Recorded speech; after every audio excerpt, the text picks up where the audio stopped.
this November, you know, for the first time in a long time, we're going to do something that's not Shakespeare. Yeah, a show.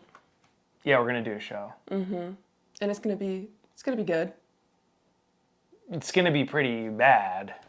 Like, We probably shouldn't tell them bad. that. All right. I meant just like, you know, Michael Jackson bad, you know? Oh, like Like Eddie Van badass. Yeah. Yeah. We'll bleep that out. We'll fix it in post. Bad. Badass, but see how I just bleeped it out. And where's it going to be? It's gonna be at Unity Hall. Yeah, she's never actually been there, but she was sick. Yeah. I mean, you can.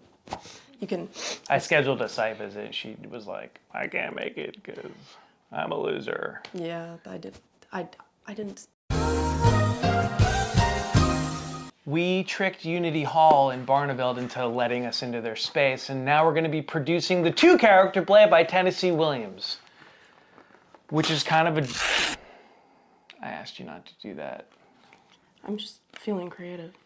You're tearing up the Romeo and Juliet program because you have issues, and it's difficult for you to move on, and you're a Leo.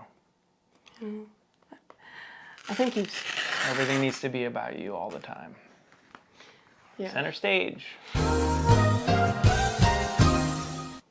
Yeah. Yay. What I like about this play, the 2-character play by Tennessee Williams, is that it's got a little something for everybody. It's got some psychodrama. It's got a song and dance routine. It's got a little piano. Just a little. There's also a gun. Oh my God. Gun. We don't